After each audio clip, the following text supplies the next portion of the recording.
Hello and welcome to another episode of the Chrissie Mayr podcast. We are on iTunes, YouTube, Spotify, and SoundCloud. And if you're listening to us right now on iTunes, please go and leave a 5-star review. I will read whatever it says, and I mean whatever. This episode is brought to you by Cushy Dreams. Check it out. Cushy Dreams offers a full lineup of premium smokable CBD. They specialize in an extraordinary CBD-rich hemp flower, aka bud, in cans and pre-roll CBD joints. I was always, I've told the story before. In my 20s, I was sort of diagnosed with ADD. Got an Adderall prescription. Basically spent the next couple of years manic out of my mind and got off that. Still deal with anxiety, depression, all that fun stuff that creative people deal with. I would smoke weed with friends and comics, and yeah, that helped. It's great to do once in a while, but I can't do it every day. And there's something about smoking CBD for me that really helps calm down my body and mind. And what I love about Cushy Dreams is that they have these different strains of like indica sativa blends that help you accomplish whatever you want to do with your day. Create, hustle, peace, energy, dream, relax. I call them flavors. They're not flavors. But it looks, feels, smells just like marijuana, but without going to la la land. There's under 0.3% THC in all of these products. It's cannabis. It ships directly to you, legal in all 50 states. Join the men and women who are sick of vapes and gummies and want to smoke their CBD.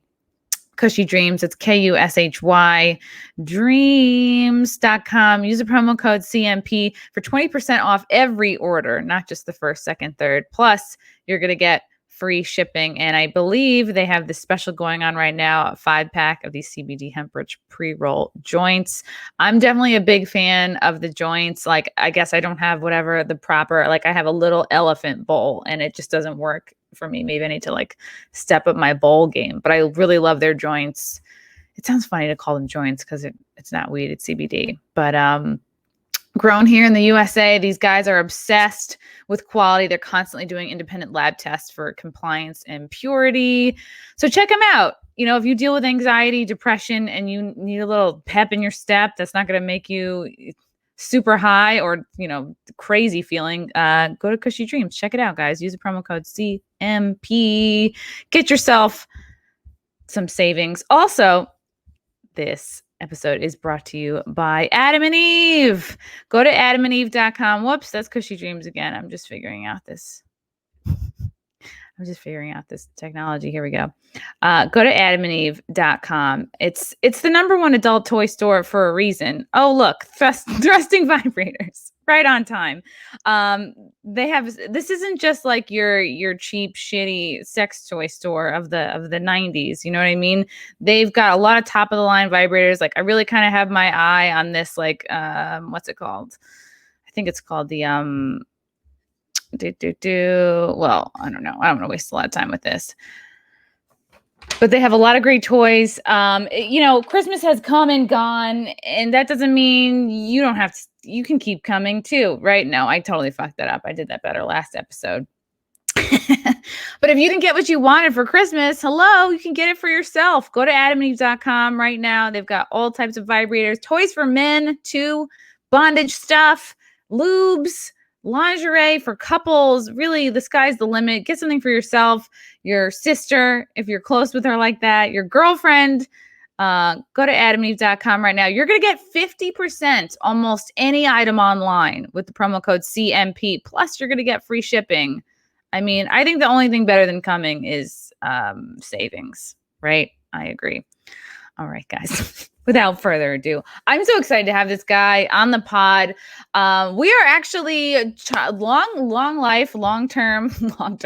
time childhood friends, grew up in the same town, went to the same schools, but now he stands before us today, an author of a 6-book series called Into the Rabbit Hole, of which the first 3 books are out. The third one just came out. So excited to discuss this with us here today. It's Micah Dank, aka Hey, Mickey Dank. hi. Hey, Chrissie. Hi. I can't believe it. It's Mickey Dank from Covert Elementary. Yes, yes, yes. I would have gotten the pictures of us as kids. I still have my elementary school yearbook, but it's at my dad's. So Yeah, if I had known, I would have brought it. But I know. unfortunately, I'm the last minute queen, and I messaged him like 2 minutes before we started. I was like, "Do you have pictures of us from childhood?" And he's like, I mean, if you did have your hand on them, I would be like, "What? That's weird." So no, it's all good. It's all good. It's really cool. It's like really kind of amazing. Like life is like so nuts because I just remember and you live in Baldwin now, which is right. a hop, skip, and a jump from where we grew up in Rockville Center. And where we grew up, our houses were very close to one another. So like whenever I'd go with my mom to the store or whatever, anywhere, she would always, I don't know why, she would take the same path. Like parents get stuck driving the same way. And Mhm. we would always drive by your house. And I'd be like, oh, there's Mickey Dank's house. And because we would go on our way to oh, what's that deli everybody loves in South Hempstead? Fairing? Is it fairing? Faring. Oh my God. It's like one of my like delis that I really miss. I don't know. It's just like, and every time I go back to Rockville Center, I find myself like driving, to look, which isn't often these days, but I'll like pass by my parents' old house because they moved out. I mean, they moved out and really not that long ago, maybe like 4 or 5 years ago. So, Okay. but it's weird because I don't have any more family like in New York, really. I have like an aunt and uncle. They're kind of upstate, but that's it. Like everybody's gone. Everybody in my family just like got the fuck out. And Right. and you still live on the I island. still live on the island. Yeah. How is Hmm. Baldwin? How would you compare Baldwin to Rockville Center? Oh, it's like Rockville Center's slutty little sister. Yeah. Yeah, Yeah. it's basically what it is. Um, there's a lot of fun stuff to do. There's a lot of grimy shit to get into. It's Grimy shit to get into. it's interesting. Yeah, there's they closed the strip joint. They closed the strip club down. Oh So no. people are just kind of like doing it in the streets now. It's weird. I don't know. I live You near the know, police station, so I'm kind of like when you're younger, you don't want to really right. be near them, but like now as I'm older, the second I hear a noise, I'm like ready to call the police. They're like around the corner for me. Yeah. It's It's weird. good. It's helpful. And like, yeah, and to that point of like people are stripping in the streets, Mickey, not everyone can figure out an OnlyFans. So you gotta do what you It's gotta true. do to make it work. It's And true. yeah, that's so funny. It really is like the slutty little sister. Because I remember Rockville Center. You know what's cool is like, okay, so you're an author now. I do whatever this is. Hmm. And do you have people from high school, like, or yeah, I qualify. I sort of put it all together as high school, but I mean like high school, middle school, covert, elementary. Right. Do you have people hitting you up that are like, maybe it was let me pull up this article here because you were in the Herald. Right. And I think that's when I first sort of was like, oh shit, look at Mickey, he's doing stuff. You were in this Herald article and they're talking about you. And I was like, wow. And first of all, we need to talk about a couple things. We need to talk Okay. about this is your headshot, Mickey. It was. Can we It talk was. It's about no this? longer. Yes, we can. It no longer is. Mickey, you need a headshot. I know. This looks like a photo where you look like you're about to jerk off and then kill somebody, or maybe the opposite order. I don't know. This is not good. This is like No. an above the air selfie. You look angry in this photo. I know. It's pretty terrible, actually. I look like a young pope in a porn. You do. You definitely are giving off young pope, young pope vibes. This all in white, but it's okay. You're gonna get that sweet book money soon, and Yeah. you'll be able to get a real headshot. This is exciting though. So, do you have people from high school hitting you up, being like, "Oh, I've heard about what you're doing. Like, it's really cool." Because Mickey, I don't know if you remember. You and we weren't particularly cool in No. school growing up. We were not part of the cool group. I mean, No. it's like there's the cool people, and then there's kind of factions, but it's just like there's the cool people I felt, and then there's everybody else. And I felt with that, like I had all these issues growing up where I'm like, oh, I don't live in a big enough house. Like I would have friends drive me home, and I would literally, and I've said this on previous episodes, I would have them drop me off at the neighbor's house. I'd like let them drive away, yes, and then I'd walk to my there was only like 250 kids in our graduating class. Yeah, so it if was you small. so if you like fucked one of them, everybody knew and your life was over. Did you? No, I stayed away. I went to other towns. Yeah, I didn't hook up. No one wanted to hook up with me. I remember for prom, I was like, no one's gonna be about this. I asked a kid from Chaminade. I was like, let me go to another school and try to. There you go. Rustle someone up. But yeah, so we weren't cool. To me, it feels good to be like, oh wow, I'm kind of like, not that it's about making money, because I'm really not making money, but I'm doing what I love. It's fun. I don't feel like I have any huge like mistakes or settling or huge blunders in my life. I'm like, cool. It's taken a while. It's been a lot of hard work, a lot of years of work, but I feel like I'm really doing what I love right now. And I've just noticed, like, some people kind of like pop back up when you get some attention. So it's like now you have these, I mean, you've been writing these books for years, but I feel like maybe now some of these articles are popping up. Are you having people from Southside hitting you up and be like, what's up, Mickey? Let's hang out. Yeah, absolutely. Absolutely. I do.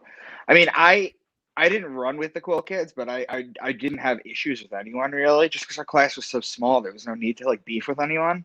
Yeah. But some of them are hitting me up, and they're just like, "How you doing? What's going on? I read your book, this, that, and the other thing. It's wild. It's amazing, because of course it is."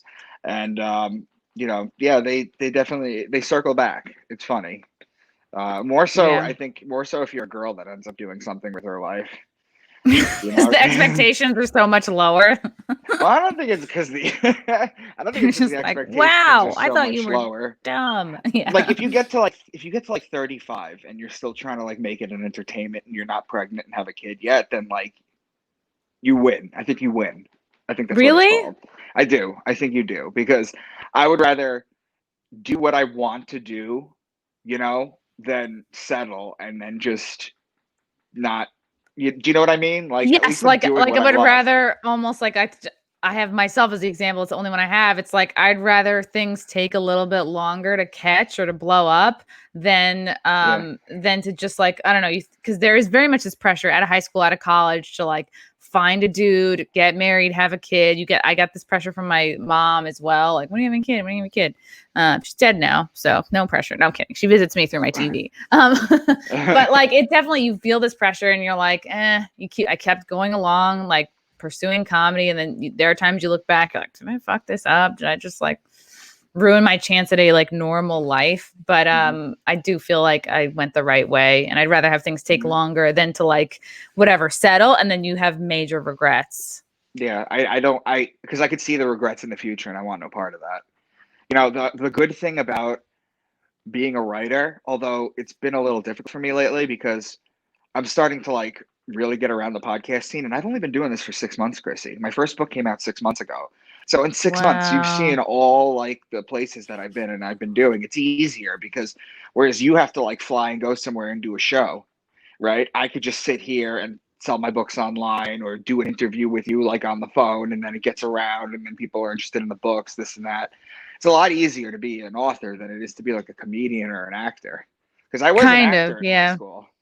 You did? Where did you go? High school. What did you do? I went to the American Academy of Dramatic Arts for like 4 years in high school. And I was an extra in Catch Me If You Can. I was an extra in the Emperor's Club. I was like, I used to skip school. My mom would like write me out of school so I can go film. That's awesome. Yeah. So I used to do that. And then I had to pick a major because it was kind of like, so I kind of went away from acting. So I got an English degree. And then I didn't know what I was going to do with it. And then eventually I started learning all the stuff that I want to talk to you about and your fans. And I was like, I have to write a book on this because nobody's writing about this the way that I am. Nobody's put it in like a series. Like there's nonfiction books out there about this kind of shit, but it doesn't go as deep because I go into it too. Like I've decoded a bunch of stuff too. And yeah. I want to go back to this article because I want to talk about what you were inspired. I read this article and I lolled so hard. Okay, so 2001, Southside High School graduate, became interested in writing during his 12th grade English class with former teacher Russell Reed, who worked in the district for 40 years.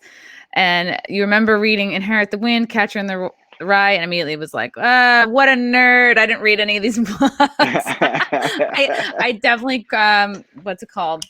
The cliff noted my way through high school. But I'm like, Russ Reed, was he for real? I mean, like, was he for real an inspiration of yours? Because he was like kind of a jokester. He was kind of like he's somebody where if I had to sleep with a teacher, he would be one of my top picks. Like he was more of like he had an awesome mustache, so that might work in your favor. He had an awesome mustache. He just was a sassy man. And did he really inspire you to write? He made writing fun for me. He made writing fun for me because he would like how Mr. Greco was. He would just like throw stuff around the room. He would just bring in movies. Like we would have very interesting discussions. He just made writing fun, which is what I try to do in my books. Is I bring a lot of humor in them. So good for you. Definitely, yeah. I had Mrs. Schmidt. Did you have her at all? She was like, I just remember, this is what my takeaway from high school English. She would walk out of the classroom or something, and then I would look at her. We look at the tag. A bunch of us looked at the tag on her blazer that she had on her chair, and the tag said White Stag, and we laughed about that for weeks. We were like, we called her White Stag, and I guess this is why some of us became writers and some of us became comedians, because I was like, oh, Mrs. Schmidt, because it's like, she was like a lady probably in her 50s wearing weird off-brand clothes. That was my takeaway. Yours was like, I got to write, which is, and it's interesting. We think about, like, I think back to high school. Like, I know because Russ Reed was involved with the theater program, and I went on this like high school trip to London, and I was in one play, by the way. I was in like A Funny Thing Happened on the Way to the Forum, and so I remember that. I was a crewman on that. Holy shit, that's crazy. Like, do you remember I fell into the orchestra pit? Like I was supposed to do. I was a prostitute, and I was like the prostitute that did gymnastics. And like when I hear Russ Reed, I immediately think of Larry Waxman, who was in charge of the theater program. And here's how my acting process went. All of us girls lined up on stage. It was like me. God, I'm saying her name wrong. Katrina Claudius. She was this Greek girl. She was like a year younger than us. Nicole Brostoff. Samantha Holland, I forget, who was also a year younger than us. It was just like a bunch of us girls lined up on stage, and Larry Waxman, he was like kind of a perv. He like smoked a lot of weed. His eyes were always like at half mast. The casting process was like you. That was it. It was just totally based on looks. And I was like, what's funny about Waxman too? Waxman, Howard Stern went to the South Side, right? Yeah. Waxman, he used to make fun of him on air all the time, and when he did, he would call in sick the next day. Oh my God, because he just couldn't deal with it. That's so funny. Yeah. And at the time, I was like, now looking back, I'm like, Waxman, I think, was kind of a creep, but I got a trip to London out of it. That was pretty cool. And I feel like the other teacher I probably would have definitely slept with would have been Keith Gamache, my art teacher. Definitely a cool dude. That was like my favorite class for sure. That's where I felt like my creativity was like lit on fire. He was a good teacher. So if you're listening to this, Keith, you know what to do. We didn't really have that many good-looking female teachers. I think we had this conversation on Facebook one time, right? You were like, why are all the teachers so hot that sleep with boys? Oh, nowadays, yeah. Yeah. Why is that? Yeah, we had Senora Logis. She was like she taught Spanish, and she was hot. She was like in her 20s, I think, and just like skinny with huge boobs, and like, I think she might have been the first person I know to get lip injections, or maybe those were just like her real lips. I don't know. Man, high school. What a blast from the past. So Mickey, your father and grandfather worked at CBS. Right. I'm not sure what their roles were there, but that's mainstream media. And here you are, you're coming out, you're writing books about your undertones to everything. It's I listened to your podcast with Sam on Tinfoil Hat, and it seems like your books are covering, like, it's basically just a wide array of conspiracy theories. So how does your background, like coming from, your dad and your grandfather work for mainstream media, what kind of effect did that have on you? It's the same way that they raised me religious, and I kind of pushed back against it. Like those are the two main things. Like when you grow up exposed to something, whatever it is, one of two things are going to happen. You're either going to push back away from it, or you're going to gravitate towards it. Those are usually your two options, and I pushed back from it. As far as religion goes, in what my book is, you know, we can get to that.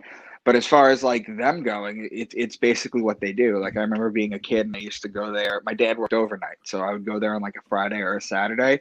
I'd watch them cut tape. I met Dan Rather. I met like all of the guys. Like Really? You would go into CBS? Oh, that's fun. Yeah, I would go in with him. Yeah, and they used to physically cut tape, like a cassette. They used to cut it and edit it with a blade. Crazy? That wasn't even that long ago. What was that like? Were you going in high school? Basically, were you going younger than that? Maybe 25 years. Maybe 25 years. So yeah, not that long ago. Wow. So like 90s. They're still cutting tape in the 90s. Yeah. So it's a lot easier now. But yeah, no, I grew against it, man. I got tired of hearing all the same shit in the news. I get angry. I get so angry when I'm watching my TV show, and then that news clip for later comes on, and there's like, there was a fire, and this person got raped, the dog got murdered, and all this shit that comes out. And they're like, news at 11, and then they go back to the show. Like they all they ever do is just instill fear, and I'm sick of it. You know, I'm sick of it. Did you, at a young age, like pick up on this? Were you like, I don't know why, were you aware, or you just were aware of your feelings? Like, wow, watching the news makes me feel angry, fearful. It's weird though, because growing up in the news business, you see how people get phone calls and they're like, this news just dropped, and then everyone gets to the computer and they start working up a story and doing this, that, and the other thing. So you can see it happen in real time, but the finished product that comes out is such garbage. Like CBS force retired my dad.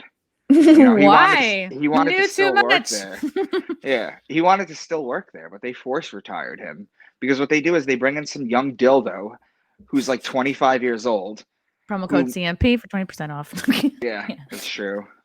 And so it's better than the $30 sucking machine you can get at Wish. Oh God, I have not heard of such a thing. But so they force retired him, and then I started I took that personally, and I started realizing that all the media is in 6 conglomerates, and it was actually more than that at the time. It was like 8 or 9. Now it's down to like 5 or 6.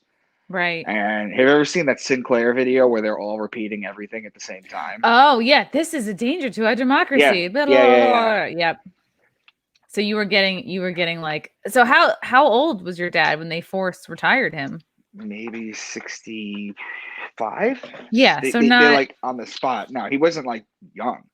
Well, that's the thing. Yeah, they retire these executives or these people that have worked, and that's the thing. That's just like we grew up with there's no such thing as job security, whereas our parents it's like what? Like that was the boomers were the last generation of job security. I was like, what? I've had fucking 15 jobs. It's like it's time for me to get fired, So. Right.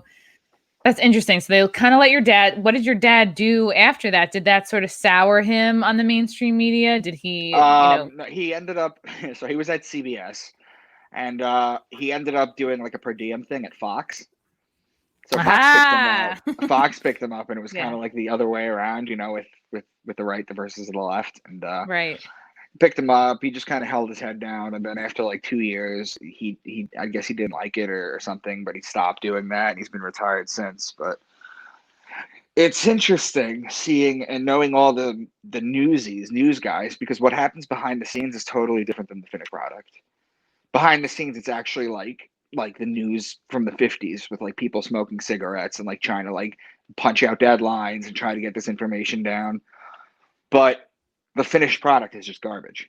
What they put out there. Why do you think that is? Was this something that your dad would talk about openly with you, or would you kind of figure it out yourself? No, I would notice. I would notice because so he was in radio, not TV. But I mean, he was a TV producer, but he mainly did radio. And you get to see like these personalities bumping into each other. You get heads of departments calling saying, we're covering this, we're not covering this. You get to see all that stuff in real time.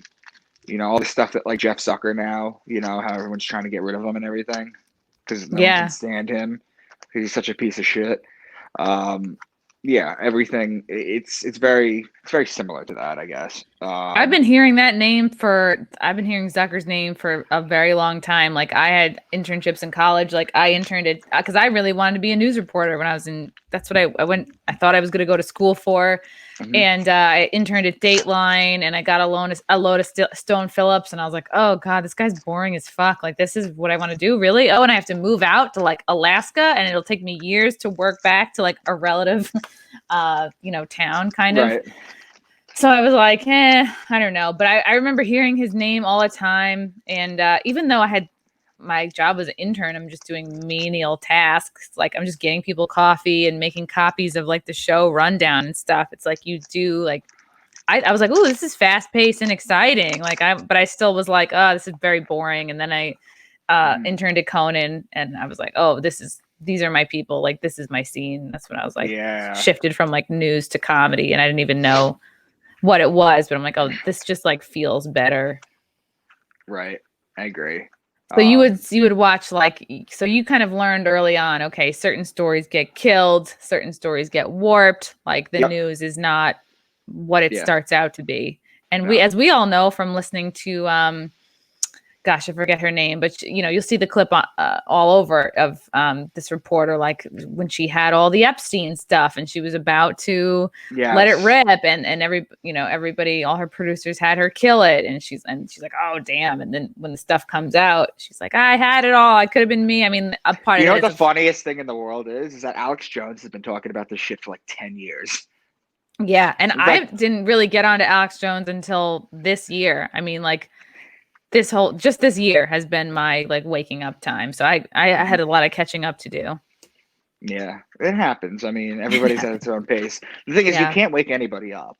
No, you can't. You can't force it. You can't force it. They have to be open. That's why I write my books in fiction, because there's a lot of truth in it. But the reason I write it in fiction is because you could dismiss it as a story. Of course, like look at Hollywood. Look at what Hollywood's done. Like, how many movies have we seen that go, oh God, this is starting to look a lot like right now? Like, I just watched Total Recall like the other week with my boyfriend. I was like, oh God, this is like, there's so many movies that we can rattle off that are like, oh, this is kind of like what's going on now, like Fahrenheit 451 or whatever, Fahrenheit 9/11. I forget what it was. So that's what's great about both comedy and fiction and movies is like you can be real and say what you want to say, but it's under the guise of like, oh, it's just entertainment. Oh, like it's just fake. I actually wrote that in my first book. I said the two people who can really get their stuff out there are authors and comedians. They're the two people that really are allowed to speak to it because they could easily be dismissed. Right. Right. Like flat earthers. So Mickey, how did you go from mild-mannered Mickey Dank in elementary school, coming to my gymnastics party, we're buds, to being an astro-theologist? Is this a term you've made up? No, it's not. I don't know. Sam had an issue with that word too. I don't have an issue with it. I just never heard of it. Okay, so it's basically, so to describe that is basically like, the Greeks and the Romans had their own gods. You had Zeus, you had Jupiter, this and that. It's based on the planets and everything. This is what astro-theology is. It's the story of the planets and the solar system made to life as characters. Yeah, you're basically like giving kind of more gravitas, like more like heft and weight to astrology, because astrology is like, and here's what I'm coming to understand as an adult, like the subjects that are so easily dismissed are the ones that have some real heat behind them. Like, I don't know. I'm starting to really be a lot more open-minded about, I'm going to say like just flat earth, because I talked to a guy the other day, but I'm just open. I'm not saying yes or no. I'm like, I'm open-minded to this stuff. And I feel like I've always felt like there's something to astrology. I've always felt like, once I've had my chart read like a couple times, and it's like people go, oh, it's like, tell me this doesn't look scientific. You're a Scorpio, right? I'm a Scorpio. Yeah. I got my birth time. I mean, and I actually bought this book because actually my boyfriend's aunt is like a legit astrologer, and she's like the real deal. And she's like, if you want to study this and get into it, like get this workbook, and you can. I mean, it's dense. This could be a college course, and of course I'm barely into it, but it's more than just, oh, what's your sun sign? It's like, if you really want to get deep, and I've learned a lot more about myself, like studying like the patterns in my chart than just about anything. It's legit. It's the oldest science. It's the oldest science. Okay. Like, what do you think the oldest writings on Earth would be? You'd probably say like Sumeria, right? Hieroglyphics, is that the same thing? I'm thinking Hieroglyphics is Egyptian. Yeah. Oh, Well, okay. That's what I would think. Yeah. So yeah, it's around the same time. That's like 4,000. Cave paintings. Yeah, cave paintings are actually the oldest. The interesting thing is the Lascaux caves in Paris. I'm sorry, not in Paris, in France. These Lascaux caves are these caves that some people found up. And what they did was they went into them and they went into the back. And when they went into the back, they saw all these drawings of like bulls, fish, rams, different animals on the wall. So what they did is they carbon dated it, which was like 45,000 years or 40,000 years old. And for people out there who are, conspiracy theories with carbon dating, the fact that they say that carbon dating isn't accurate is half true. But after 50,000 years, it's not really accurate when you start to get into the hundreds and the millions. But up to 50,000, it's pretty accurate. So they use it for that. So they carbon dated the wall at 40,000 years. And then they brought an astrologer, okay, and an astronomer in there with a computer program. And what they did was they rewound the sky back from where they were located in the caves in the sky 50,000 years. And then what they did was they superimposed, they printed this huge map out, and then they placed it on there. And it turned out that where Taurus was, the bull is where it was. Where Pisces was is where the fish was. So these ancient people, 40,000 years old, knew our zodiac. It's the oldest science, and it's there for a reason. And it's gone through the Bibles. It's gone through the different religions 100%. Because that's what it is. That's all that it is. How is astrology embedded in the Bible? Like, when did you start noticing, wow, there's such a correlation here? Like, what examples stand out the most for you? So I was listening to this guy. I was just, you ever do that YouTube browse thing where you just like go down the rabbit hole? You just let the algorithm decide for you? Yeah. Pretty much. So I did that, and this video came up of this guy named Jordan Maxwell. And I was like, all right. And I watched his video, and he talked a little bit about Astro-Theology. And he said that there's one point in the Bible where Jesus asks the disciples, or the disciples ask Jesus where to meet him for Passover. He says, go into town. You'll find, I think this is John 22:16 or something. No, I might be wrong about that. But he says, go into town, and you'll see a man carrying a water pitcher. Follow him into his home, and that's where it will be. And he made the point that the man with the water pitcher is Aquarius. Aquarius? Yeah, water bearer. Yeah, the water bearer. So I was like, oh, that's super interesting. So then I started continuing down his rabbit hole, and I kept going down, and I found so much information from this guy Santos Bonacci, and it blew my mind. I spent 6 months just watching the video every year, watching these videos every single day. And it basically gave me a good idea. I could show you how some of this stuff actually works. It's real simple. We just got to go through the 12 signs so that your fans will. Should I pull something up? Should I pull up a visual for them? Let's see. You can pull up a zodiac wheel. Okay. Yes. Because I know the signs. New toys. I know all the signs, but maybe some of you guys. Let's see. All right, here's one. StreamYard. I'm pulling up the signs, talking about astrology. Whoops. All right, does that make sense? No, that's like not really the visual I wanted. View file. All right. Hold on. Remove. I really have to get better at this. Okay. Good God. Okay. So here's your wheel. Obvi, I'm a Scorpio. What are you, Mickey? I'm a Libra. So you care about fairness, balance, justice. Yep. Justice, that's the whole thing. Mm-hmm. All right. Okay, okay, let's walk us through this. All right. Let me see how this video is. Let's see where it is. So I will start with Aquarius. Not because it's the first sign, but because it's the first sign I just saw. And because it's like January. So that's like the It is, beginning of our year. I think, is it the first sign or is Aries? Aries is the first sign. Aries is the first. Okay. So I'm just going to go through this relatively quickly because then we can get into some cool decodings. Okay. Okay. So the first sign is Aquarius, which is represented by the man. You know the story of Aquarius with Zeus? Have you heard of that story? How Aquarius No. became the sign? So Zeus was looking on Earth and he saw a 14-year-old boy. I'm not making any of this up. And he saw a 14-year-old boy on Earth that he really wanted up in heaven as his plaything. And the boy Jesus. wanted no parts of it. Mm-hmm. And the father wanted no parts of it. But then the father's land started like drying up and dying. So Zeus ended up giving him some animals and gave the boy permission to go up. So he takes the boy up, and the boy, after serving them for a while, used to serve them ambrosia. You know what ambrosia is, right? It's a salad at picnics.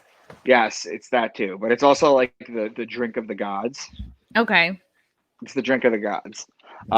He used to serve them out of a water pitcher. And then what happened was um, Zeus got mad at him because eventually the boy had enough, and he dumped the ambrosia over the wall, Ooh. which flooded the earth.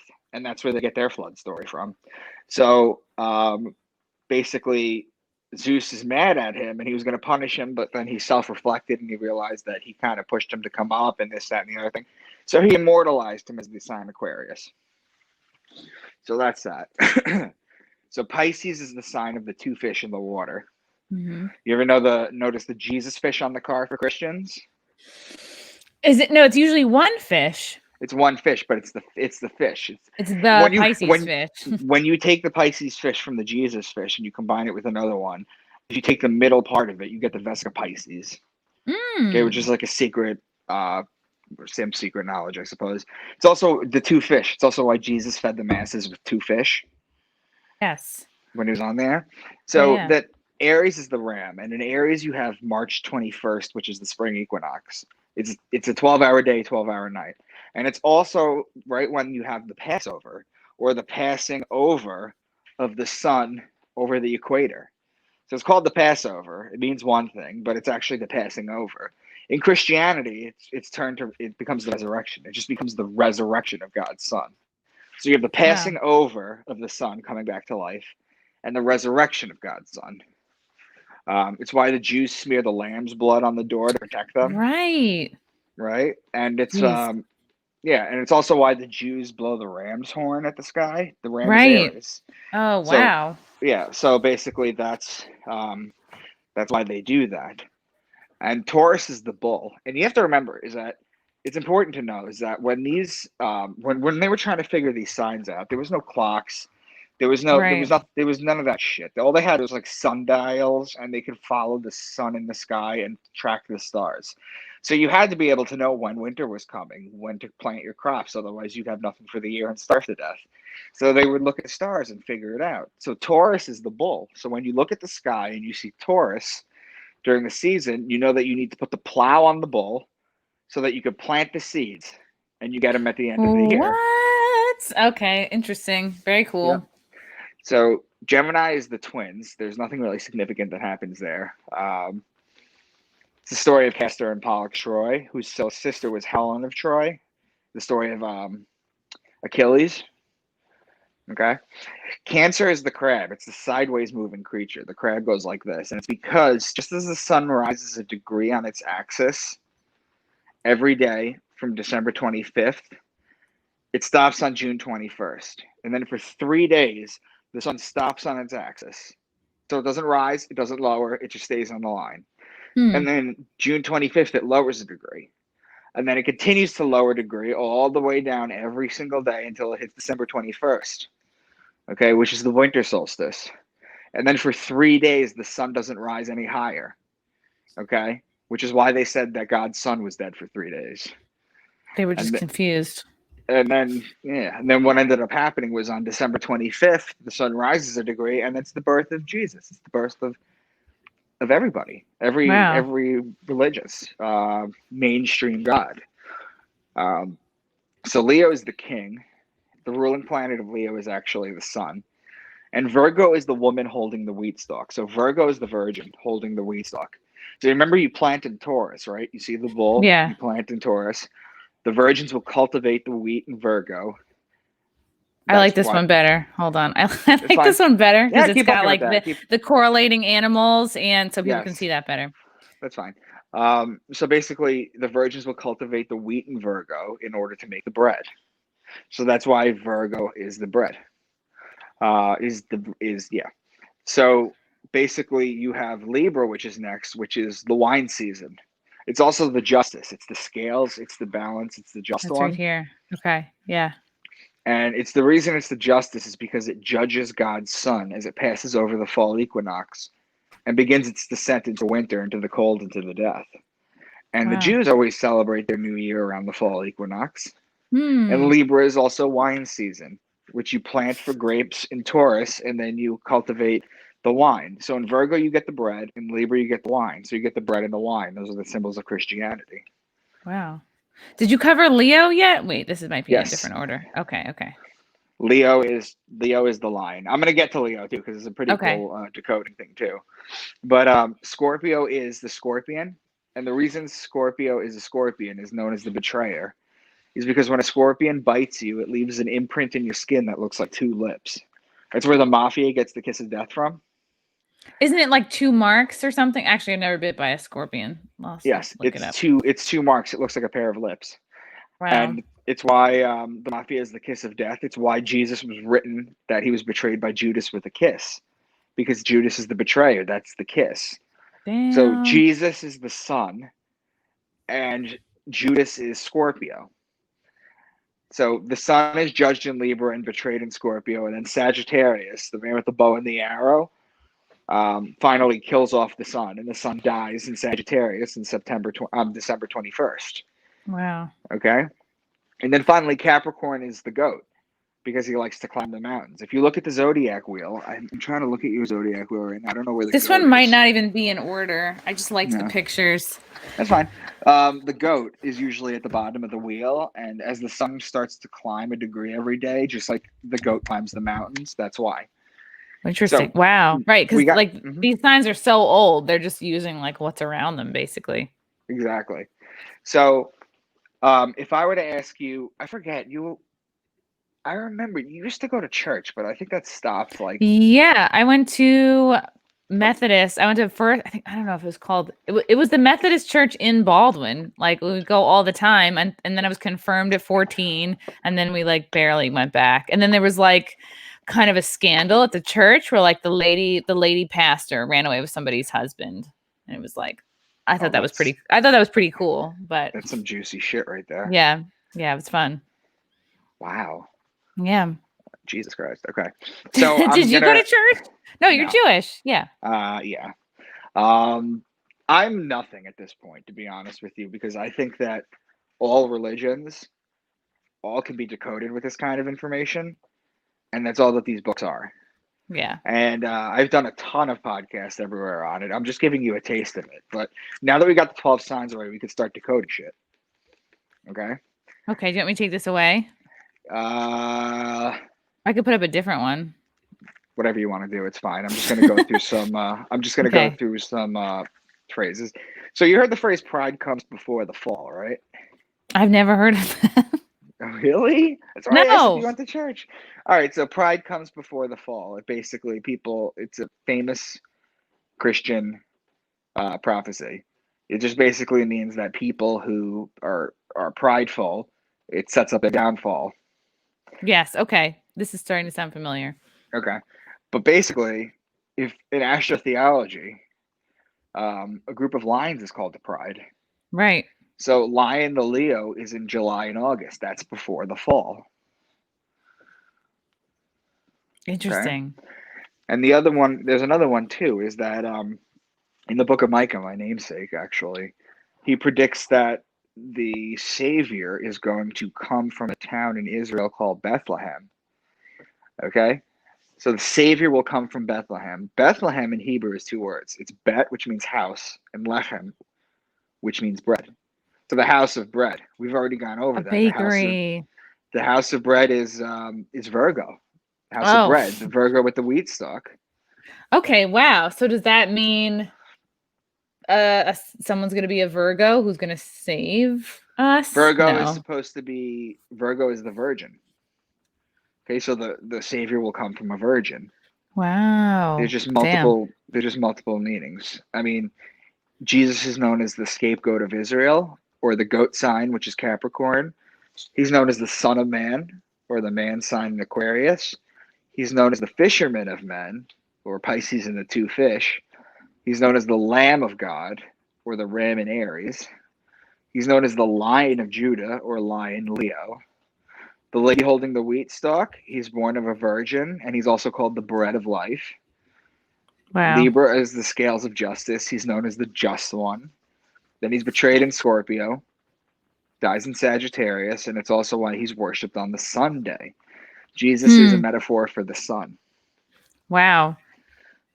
Does that correlate to, I mean, you often see like Jesus pictured with like a halo or a sun behind him. I just thought that was because he was a holy person. Absolutely. No, because he actually is the sun. So a couple things. Number one, the Jesus that you see in these pictures is not Jesus. Okay? It's a guy named Caesar Borgia. He was Really? He was the son of a pope named Pope Alexander VI. And he was the face, because before he was the face of Jesus, there was no picture of Jesus. Not like with Muhammad, where you can't just like paint him or draw him, but it was that there was just no picture of him. So this like light-skinned dude with the blue, that's Caesar Borgia. He's a bastard son of a previous pope, and he's the one that's put there. That's one. But he's a Jesus model. Yeah. Yeah. Number two, Jesus with the sun behind his head. It's because he is the sun. The crown of thorns is just the rays of the sun. That's the metaphor for it. Yeah. Interesting. Yeah, I'm gonna throw up. Yes, this picture here. Well, it's the thing. It's like because God, I don't know. I did for my IB. I did the IB program in high school, and like part of your IB diploma is you have to write a 2,000-word essay, and mine was like, oh, let me pick Christian iconography. That sounds fun. Really? But it wasn't. It was not fun. It was like lots of looking at basically pictures like this. So is this you say this is a good example, because this is like the kind of artwork I had to like use for my yeah, it's basically like this classic sun behind him, and then the heart's always out. Yeah. Wow. Interesting. And the fingers are always like this too. It's always the two fingers like this. This right here. Why is that? The fingers like this that you've seen on Baphomet, you see it on the devil, you see it on Lucifer, you see it on Jesus. It's always like this because it's what's up with that? It's an ancient Kemetic sign. And when I say Kemetic, I mean Khem. It's Egyptian. It's an ancient Egyptian peace sign. This is an ancient Egyptian peace sign. This right here, the whole peace John Lennon thing right here, that's a British war sign. Okay, wow. This is the actual peace sign. Really? So the elites take and pervert the information. Like the swastika, for example, how that was perverted. Everybody says that, oh, the Hindus used to have the swastikas, and then they used to have the swastikas, and then everybody used to have the swastikas.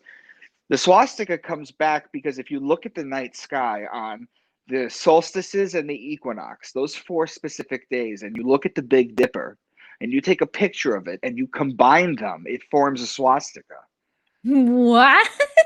Holy! This is the first time I'm hearing of this at all. But it's interesting to hear like where these signs come from. It's nuts, man. They've perverted and they've perverted the shit out of this. So look at beautiful Jesus over here. Look at him, gorgeous. Yep. There's the sun. He will always have the sun behind his head. And it's interesting too because you have things like how he was able to heal the blind, how he walked on water, how he turned water into wine, why he had 12 disciples, why he was betrayed with a kiss, why he was dead for 3 days, why his birthday is December 25th. It's all astrology. How he was able to heal the blind. If Jesus was the sun, okay, So the man was blind, and then Jesus came in and touched his eyes, and then he could see. Well, when it's dark outside, when the sun rises and it touches your eyes, suddenly you can see. How he walked on water. You ever seen a sunset over the lake? Right. The It's just sun on. walks directly over the water. How he turned water into wine. That's a little more interesting. So you think Christianity was formed as a way to take our religion or our spirituality away from what's around us and make it about like more about like one man or people? No, even Judaism. It goes further back than that. In my books, I talk a lot about these codes that I'm like decoding and the stuff that I'm talking about. My books are completely filled with that kind of stuff.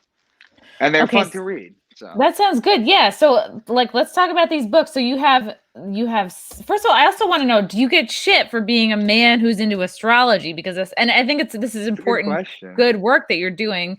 Cause even if it's just fiction, I think anybody who can like pay a little bit more attention to astrology away from like, oh, this is just the fluffy, this is what like dumb girls use to talk about on their first date. I think that's done on purpose. They make it seem that stupid. Yeah. That's really done on purpose. It makes sense because it's like, oh, don't look into this. This is dumb. This is not worth anybody's time. There's no science or truth to it. Right. Well, I'll explain to you this one real quick. Do you remember your Catholic catechisms?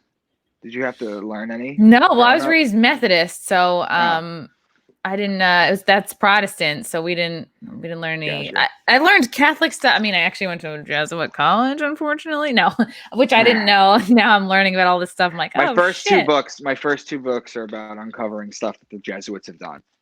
Wow. Okay. Yeah. So I didn't know that at the time, but like that was my only like toe dipping into any kind of Catholicism. So I don't really know much about it.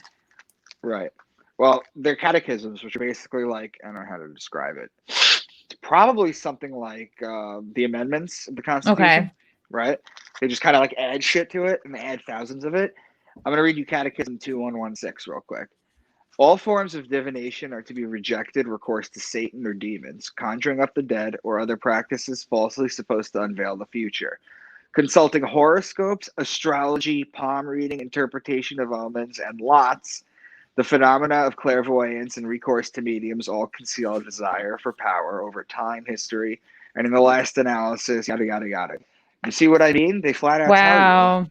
They flat out tell you it's not allowed. Work, yeah. It's not allowed. And there's a reason it's not allowed. It's because they want to be the only one who knows anything. Yeah. I mean, for example, like, this is like a little more advanced, but like the Christians worship the sun.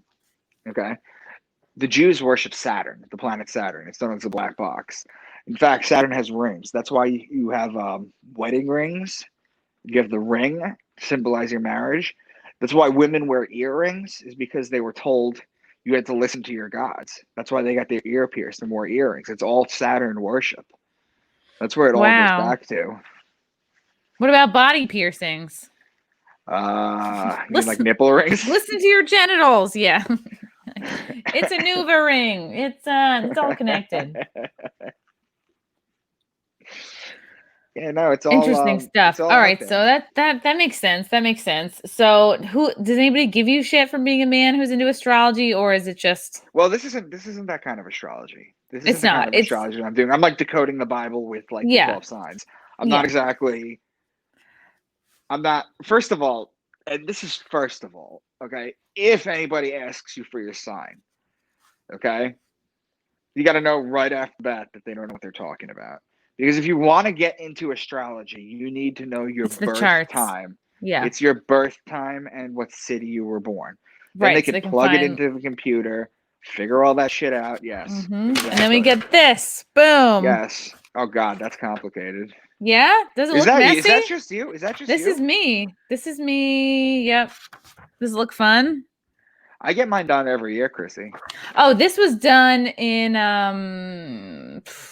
God, I think this was done in printed out like March of 2019.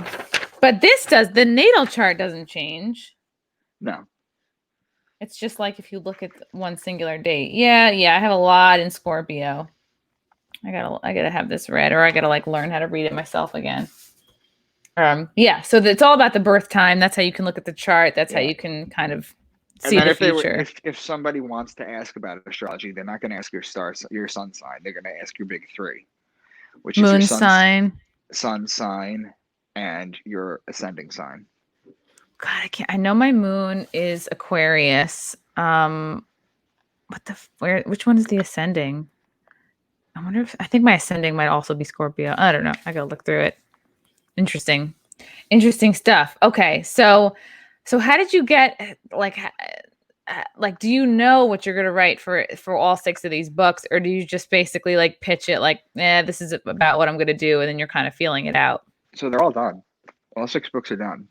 They're coming out every 3 months. I don't know why my agent talked to my publicist my publisher when they first signed to me, and decided to get 6 books out in 18 months. It's a lot of fucking work.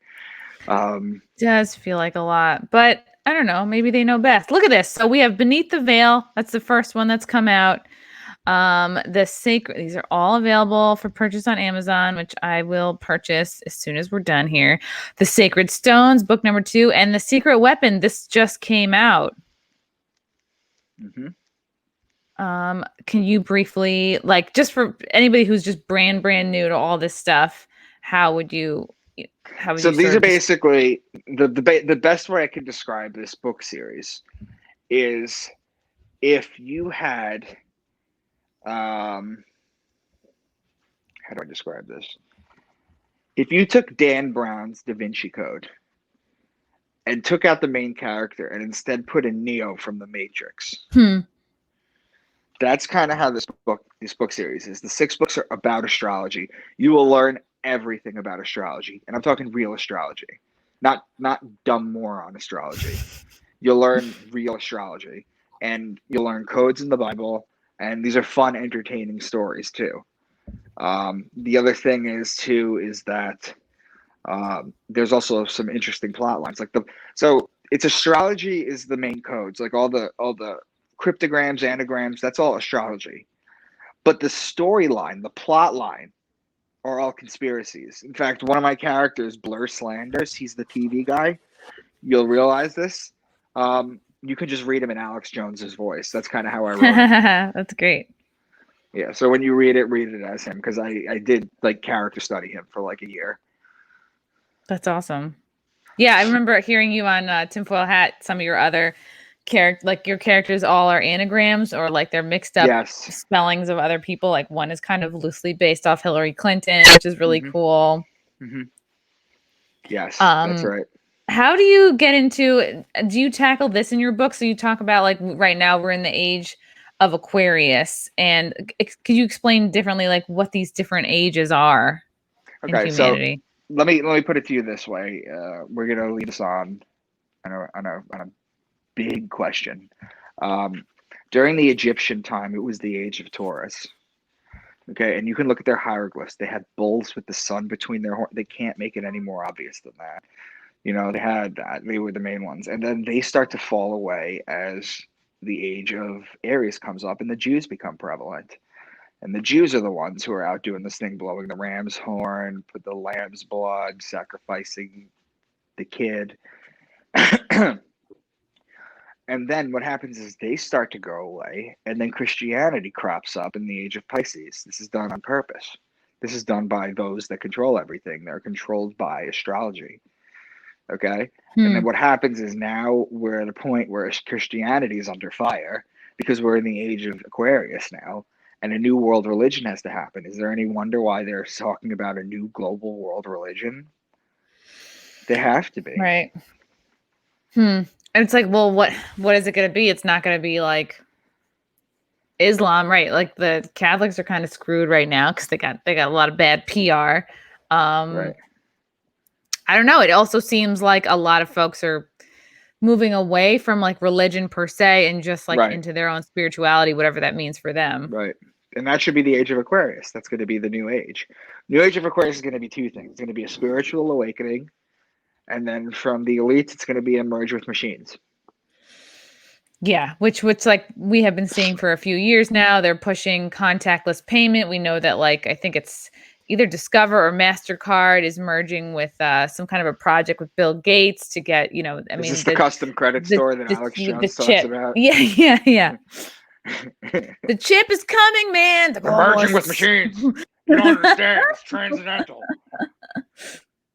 Well, the elites have been talking about like they want to live forever. They want to like live as long as possible. It's like they don't want their family to die out, their bloodlines. So it's like they are definitely obsessed. Guys, they're all like adrenochromed up. Oh my God, look at Queen Elizabeth. They're like, it's fucking like, yeah, all of them. It's like they don't age. They're just, they're full of they're all drinking. The funny thing about adrenochrome is that you can actually make it at home. You don't need to like slit a virgin child's blood to drink it. You take an EpiPen. You take an EpiPen. You put it under like a tanning bed, the lights. It oxidizes it. Then you inject it into yourself. It's chemically the same. Why do you know this? You're like, I have a lot of time, a tanning bed, and a lot of EpiPens. I'm coming to the wet spot. We're bringing adrenochrome. Oh my God. Yeah. The last time I had somebody bring something on, it's like, it was my gay friend Mayron, and we all had poppers. That was fun. It's probably time for a new fun substance on Wet Spot. Yeah. Okay. So very, very interesting. This is cool. So what's coming up for the next 3 books? Are you keeping it secret for right now? What's the timeline on when they're coming out? So my publicist and I right now, I had the first book converted into a script. I went on Fiverr and I paid somebody to do it, Okay, cool. Hoping that they didn't just like throw the words cock and balls in the middle of it for some reason when they were translating it for me. I mean, it is Fiverr, yeah. It is Fiverr, yeah. So basically, they made it that, and then my publicist, who's gonna call me tomorrow. We're going to pitch this to Netflix, Hulu, and Amazon. And That's then exciting. basically, yeah. And then the 4th book is coming out in March. Oh, okay. And then after that, it's going to be June. After that, it's going to be September. And then I don't know if I'm going to depending on how far this goes. I don't know how. I might just keep the series alive because I have the ideas for a 7th book. I just don't know if I want to use these characters or like a cousin of characters. It also depends what book company I use, what publisher. So it's all up in the air.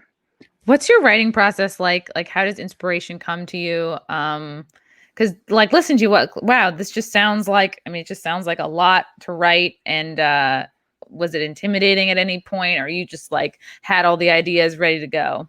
I had all the ideas ready to go. I've never had writing block. See, here's what I do. Here's what I did. And my first book was the hardest. I actually wrote the first book in 2013. It took me 2 years to get an agent and then another 5 to get a book deal. Damn. So you just got to keep pushing. Yeah. What I did was you start off by opening up a Word doc and writing down trinkets of little information that you want to throw in there. And then I would sit there and then I would throw in some like funny quips. Like I thought of something funny that a character would say to another one. And then I just throw that in there. And then you build a knowledge base of information and quotes. And then after you have like 10, 15, 20 pages of this, then you start outlining your idea. All right, chapter 1, you print all those pages out, and then you go, all right, chapter 1. I go with a highlighter, and I'm like, I want that in it, I want that in it, I want that in it, and that one. And then you write chapter 1. And then by the time you're done writing chapter 1, you just move on to chapter 2, and then eventually the story starts writing itself. There's been times that I've literally written because I've had so much on my mind. I've written a story and I looked at it. And I was like, okay, I guess that's where we're going because it was not what I planned. Wow, it's like you're channeling, really. It's like that's the perfect. Yes, thank you. That's exactly how I feel. That's how like when you're in times of flow, any creative person, like it's literally just you're open and it's flowing through you from source or whatever you want to call it. Yeah, right. That's when it feels easy. It might be my mania though. It could be that, sure. It could be the drugs, yeah. That's really neat. Yeah, so it's definitely a nonlinear process. It's like that's really interesting with like the highlighting of quotes and you're like you get your characters like in bits and pieces, and then they like you just have a seed of something, and then it just fleshes out like whether it's a character or a chapter. That sounds stressful. Absolutely. I mean, to be like, where is this story going? But I also have never written a book before, let alone 6, Mickey. Oh my God. Exciting stuff. I think I asked you all the questions I wanted to ask. Where can people find you, follow you, support you? Perfect. Yes, I almost forgot about that. So we're gonna go on Facebook and Twitter, Micah Dank. Friend me, follow me. Just at, what's your Twitter? MICAH Dank. It should be something like that. Yeah, you could just look up Micah Dank. I'm the only one that'll pop up. You're Micah T Dank. I mean, there must have been somebody Micah else T Dank. who Yeah. beat you to it. So so find me there, follow me there. And I'm at the point right now where it's getting a little difficult, but I still try and reach out to everyone that reaches out to me. It's getting to the point where it's getting a little unmanageable, but I'm still at that point where I can. So reach out to me, let me know. Yay, Chrissie followed me back. Hey, let me just go. I just looked you up. Yeah. Yeah. So right, sweet. basically, and if you follow me, you could send me a private message if you want to if you have any questions or anything, because I'm willing to talk to anybody who's willing to read or listen to my stuff. Because I've done a ton of other podcasts. So, oh yeah, you're making the rounds. You're getting out there. Other yeah. than Dan Brown, who are your inspirations? To be honest with you, I'm kind of using his template of like anagrams, cryptograms, and if you take Dan Brown's story and you replaced him with a bunch of wise ass college kids, okay, that's basically what my story is, or my stories are. I don't really have, I guess maybe Chuck Palahniuk a little bit. Okay. Just in yeah. his he does it better than anyone in the world, where he's just like, he could just command your attention and plant something in your head that won't leave. Like he finds the most gross things interesting. yeah. I always find that question hard, like who your inspirations are, because I feel like there's probably nobody else that's like you, and these books are probably not anything like anything else that's out there. They certainly don't sound like they are. So well, that's the thing about people like me and you, is that we sit there, in entertainment and stuff, is that you have to constantly feed yourself the thought that there are people out there that want to hear my point of view about this, and that's the one thing that separates people from who make it and don't, is they constantly remind themselves, and you just kind of have grit. It is, because if not, like what will creep in, which is the default, is the other message of like, nobody really cares what you have to say. Like nothing you're saying is all that mind blowing. So yeah, it's like fighting. It's fighting your inner demons.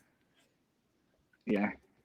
Fighting the inner demons, man. Mickey, this is great. Everybody follow him on Twitter. Do you have any kind of like a Patreon or just the social medias for now? You just do the social medias for now. What I can do though is, if you message me on on Facebook or Twitter, and I don't do this for everyone, but I am throwing this out for your people, is that if you reach out to me and you want to buy a copy of the book and you want it signed and you want to buy it from me instead of giving Bezos half the money. Yes, I want to do that actually. Yes. Just reach out to me and we'll set up the PayPal thing. You'll send me your address and information. I'll mail you the books. That sounds good. I'm going to do that with you as soon as we stop recording. Mickey, this was so great. So happy we could reconnect. We'll have to do this again sometime, maybe later on when the other books come out. Yes, absolutely. Yes, everyone follow Mickey. Bye.